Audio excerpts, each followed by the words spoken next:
concept assembly line, where ideas get to work. Most of us instinctively carry the logic of everyday markets into how we think about electricity. If the cost of making something goes up, you charge more. If the rent on your bakery doubles, the price of your bread rises. If steel costs climb, the cars that roll off the line are more expensive.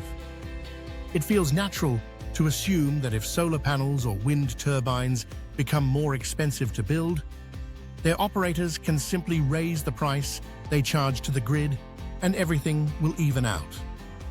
But electricity does not work that way.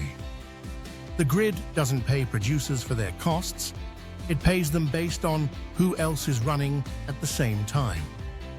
To see why, picture how electricity markets clear each hour. Every generator, from coal plants to nuclear stations to wind farms, submits an offer. These offers are not wish lists, but declarations of the lowest price at which the generator is willing to run.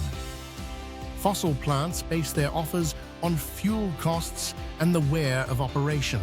Renewables, which burn no fuel, usually offer near zero. The system operator then lines up these offers in a stack, from cheapest to most expensive, and forecasts how much electricity the public will need. It fills that demand by moving up the stack until enough supply is committed.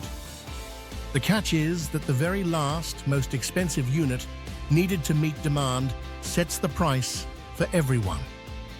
If the system calls on a gas peaker at $100 per megawatt hour, then every generator running that hour, including solar farms bidding zero, gets paid that 100.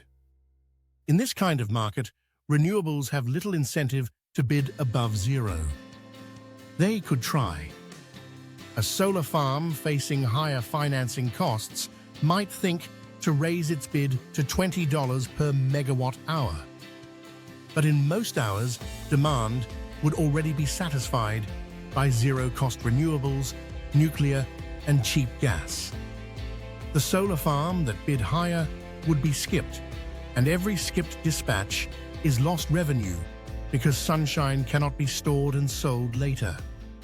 Unlike a gas plant, which can idle when uneconomical, a solar array that doesn't get dispatched is simply wasted potential. That is why renewables keep their bids pinned at or below zero. They would rather guarantee dispatch than gamble on a higher payout. This exposes a deeper truth about electricity. The system rewards marginal costs, not capital costs. The capital cost of building a wind farm, the turbines, the steel, the labor, the financing, is enormous and highly sensitive to interest rates, tariffs, and global supply chains. The marginal cost of running it once built is close to nothing. The wholesale market pays only for that latter slice. It has no mechanism to reward the billions spent up front. That is why renewables can win every hourly auction once they exist, but still struggle to get financed in the first place. Investors cannot build a project on the hope that future clearing prices will be high enough, often enough, to cover the loan. To bridge that gap, renewables rely on other arrangements. They sign long-term power purchase agreements with utilities or corporations that guarantee a steady price for years. They monetize tax credits that offset construction costs. They earn payments in capacity markets simply for being available, even if not dispatched in a given hour. And they sell renewable energy certificates that utilities need to meet state targets. Each of these is a financial scaffold that makes the upfront investment financeable, because the wholesale market alone does not provide the certainty or the stability investors demand. That is why cuts to subsidies do not make existing wind farms disappear. Once built, they keep running, because their operating costs remain near zero, and they will always undercut gas or coal in the stack. The damage comes in the pipeline. Without subsidies, many projects never break ground.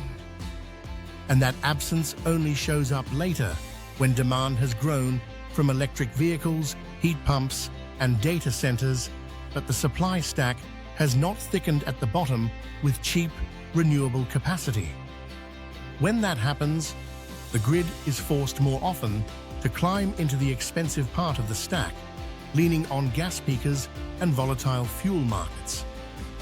Prices rise, not because the lights are going out, but because the cushion of cheap generation that would have softened those peaks never got built. This is where electricity diverges from the everyday markets we know.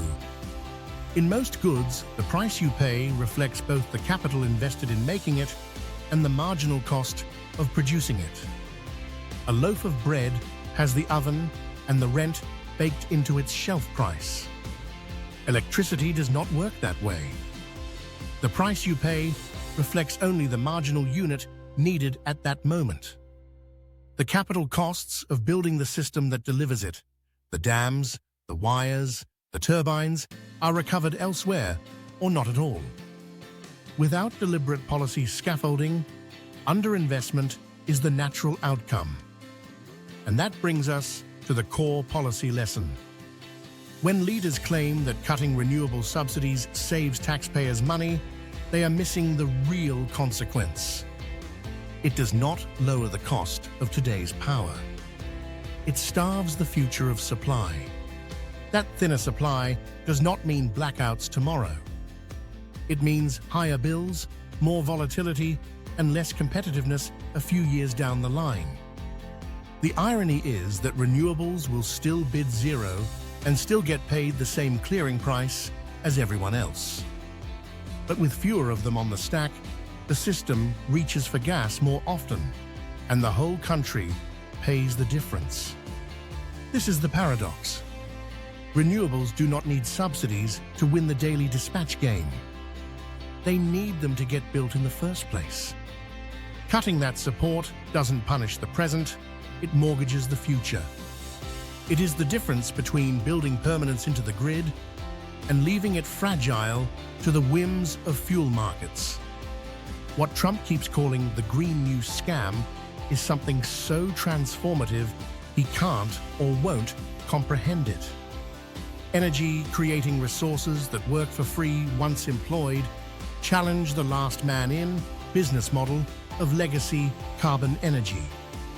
They drive the cost to $0. This is good for consumers. We just need to update the sourcing model. Think of subsidies as the government prepaying your electric bill, a one-time payment that lasts forever, because that's all it is. The alternative is an accelerating price spiral of natural gas and oil driving your electric bill higher year after year. Which one sounds more like a scam to you?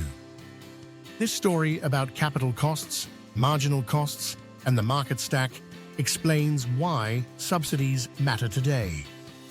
But it also opens a set of deeper puzzles that will define tomorrow's grid. One question is whether renewables, once paired with batteries, can play a different game. If storage is available, operators don't have to bid at zero and risk being skipped in low-price hours. They can hold their output and release it later when prices spike. That creates a strategy of arbitrage, but it is limited by battery size and cost. Can storage scale fast enough to give renewables real margin, or will most projects still be locked into chasing dispatch at whatever the market offers? A second question is what happens if renewables flood the system faster than demand grows? In California and parts of Europe, we already see midday prices collapse to zero or even negative when solar oversupply floods the stack. That's not an abstract worry, it is the signature of a market where too many generators share the same free fuel. What does it mean for long-term investment if success drives revenues down? And a third question goes even further. What happens when renewables so thoroughly dominate that everyone's operating margin disappears? In a system built on scarcity pricing, where the marginal fuel cost sets the price, what happens when there is no fuel? One solar farm undercutting another will always bid at zero. But if every panel is doing the same, the market clears at zero too.